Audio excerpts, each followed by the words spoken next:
Nah, let's talk about the Oregon thing. We got to talk about the Oregon thing. So here's my position. The government is always wrong about everything, always. Don't be ridiculous. You don't have to be a right-wing patriot, populist, militia guy to think that the government, whoever they are, whatever executive branch agency, is worse than them. Of course they are. I don't really know. I saw people claiming that, actual Nazis and white supremacists were going to join up with the guys there, but I don't know that that's true. And even if it is, it shouldn't necessarily reflect bad on the people who are doing what they're doing. Not that I really think it's the smartest thing in the world to do, what they're doing. But they seized an empty government building. They didn't threaten anyone. They didn't chase anyone away with rifles pointed at them or anything like that. They didn't actually hurt anyone or do anything. They're just protesting. But they're right-wingers, not hippies, so they brought their rifles with them. But that shouldn't mean that it has to come to violence. And, I don't think it really needs to be said, but I will point out that these guys are not libertarians. And therefore, they do not have a clear concept of what exactly is aggression and what's not. And I think there's a possibility that they could do the wrong thing. Remember Sheriff Mack at the first Bundy conflict back, a year and a half ago or whatever it was, where he bragged. It's not like he admitted. He claimed, our plan is to put all women up front in the group so that as human shields. And then he didn't even really say so that they won't shoot. He was sort of saying so that if they shoot, they got to shoot a bunch of women and that'll make them look really bad. And I'm paraphrasing, okay, but go back and check. I've actually met Sheriff Mack before, and I think he's kind of stupid. I appreciate that he's an anti-government extremist, but I wouldn't let him plan things for me. Like, should he put all the women up front of the group when they are very likely to get into a firefight with a bunch of feds armed with machine guns?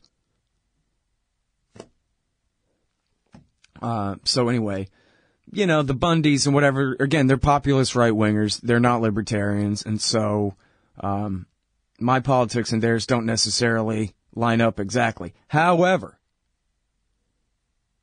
a couple of very important points are getting lost in all the identity politics of who these the guys occupying the building are. The point is they're protesting the absolutely criminal persecution of this old man and his son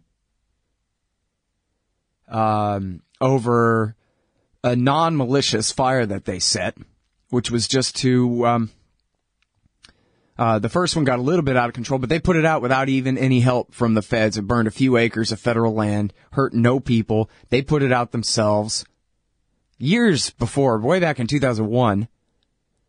Then in 2006, they had started some fires as backfires because of lightning strike fires that had been started. And they were trying to protect their property, and it worked and caused no problem. And the government prosecuted them. Seriously, no threat, no malicious intent, no criminal intent. Fire did cross the line onto so-called federal property, as though the federal government is people and can own, quote-unquote, own property like an actual human being can. But no harm, no foul. But anyway, they prosecuted him. Are you ready to be shocked and amazed and surprised? They prosecuted him under the Anti-Terrorist and Effective Death Penalty Act of 1996, passed after the Oklahoma bombing, PatCon operation, gone out of control, FBI. And so they passed this law,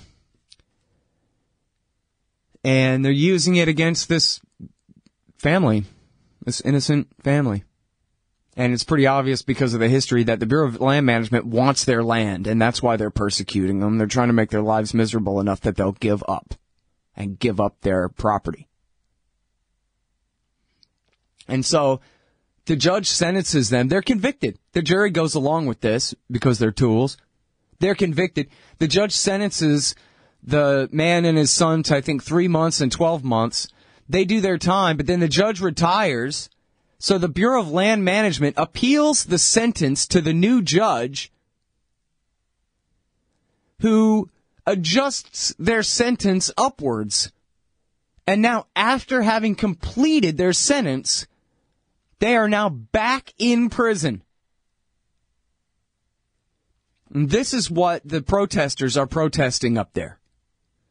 This is an old man. This is a 70-something-year-old man. They're locking him up for years. What amounts to very probably a life sentence. A life sentence. For setting a fire that accidentally crossed an imaginary line, but which was not sent in any form of vandalism or arson or any actual criminal intent whatsoever. Can you believe this? The only thing I don't understand is why aren't they occupying the judge's house?